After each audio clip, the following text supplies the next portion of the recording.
आज के टाइम में बहुत सारी चीज़ें ऐसी हैं जो आज से 10 साल पहले नहीं थी। अगर मैं टेक इनोवेशन के बारे में बात करूं तो पिछले 10 सालों में जितने इनोवेशंस हुए हैं उतने पहले कभी नहीं हुए। आजकल हर कोई एआई की ही बात कर रहा है और जो एआई की बात नहीं कर रहा वो भी कहीं ना कहीं इनडायरेक्टली एआई से इन्फ्लुएंस्ड है। लेकिन यहाँ हम जिन टेक्नोलॉजीज़ की बात करेंगे वो एआई से अलग होंगी। तो स्टार्ट करते हैं अपनी पहली टेक्नोलॉजी से, एजी, जो एक इंसान की तरह मल्टीटास्क कर सके, दुनिया को समझ सके और खुद से नए तरीके ढूंढ सके।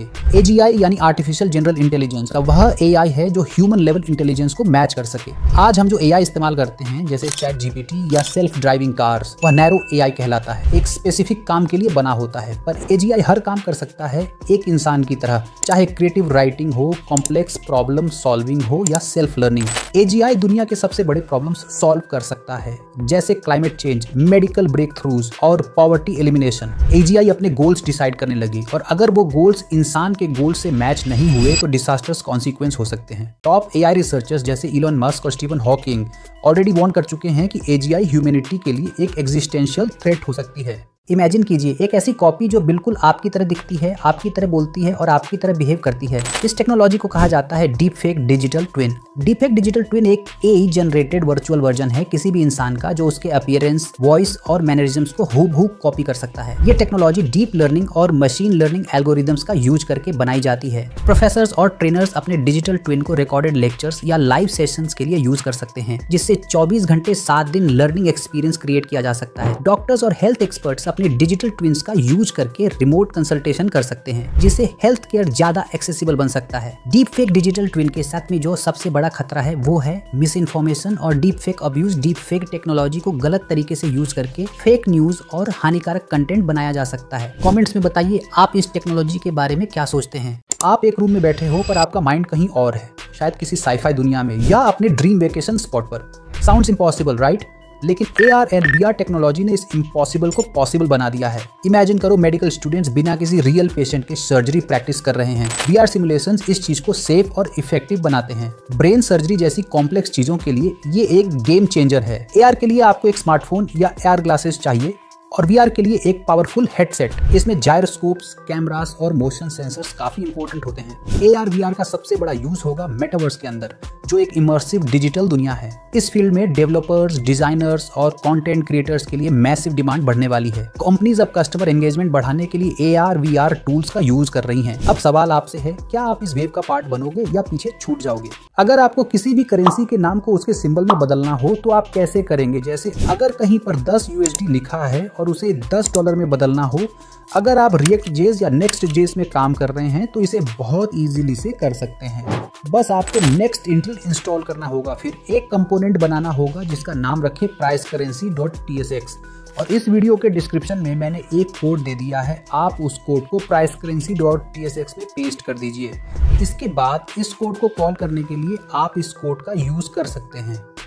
That's it। अब ऐसी ही अमेजिंग टिप्स के लिए हमें फॉलो करना न भूलें। दोस्तों, welcome to the era of human like robots, जिनको हम ह्यूमनॉइड्स भी कहते हैं।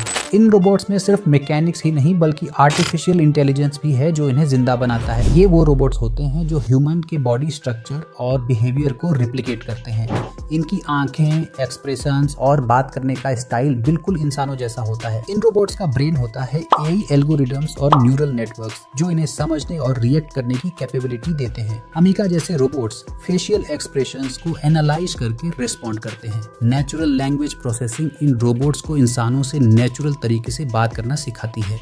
इमेजिन कीजिए अगर आपके ऑफिस में एक रोबोट असिस्टेंट हो जो आपकी बोरिंग टास्क्स कर दे, या फिर एक एल्डरली केयर रोबोट जो आपके पेरेंट्स का ख्याल रखे। रॉकेट साइंस एक ऐसा शब्द जो हमें हमेशा इम्पॉसिबल और एक्सपेंसिव लगता था, लेकिन आज एक रिवोल्यूशन ने इसे अफोर्डेबल और सस्टेनेबल बना दिया है। बात हो रही है रियूजेबल रॉकेट टेक्नोलॉजी की। सबसे पहले रियूजेबल रॉकेट्स का मतलब है एक ऐसा रॉकेट जो स्पेस जाने के बाद सेफली अर्थ पर वापस लैंड करता है ताकि उसे फिर से यूज किया जा सके। ट्रेडिशनल रॉकेट सिर्फ एक ही बार यूज होते हैं और फिर वो ओशियन में गिरकर वेस्ट हो जाते हैं। इससे कॉस्ट बढ़ती है और एनवायरनमेंट एनवायरनमेंट पर भी इम्पैक्ट होता है। रियूजेबल रॉकेट्स ये प्रॉब्लम सॉल्व करते हैं by using advanced landing systems जैसे प्रिसीजन थ्रस्टर्स, हीट शील्ड्स और ऑटोनोमस नेविगेशन। एलन मस्क की कंपनी ने अपने फाल्कन 9 रॉकेट्स के जरिए प्रूव कर दिया कि ये कॉन्सेप्ट सिर्फ थ्योरी तक सीमित नहीं है बल्कि प्रैक्टिकली भी पॉसिबल है। फाल्कन 9 ने 100 से ज्यादा मिशन सक्सेसफुली कंप्लीट किए हैं और इसने एरोस्पेस का पूरा इकोनॉमिक मॉडल ही चेंज कर दिया है। Imagine a world where you can control phone, computer, robot and even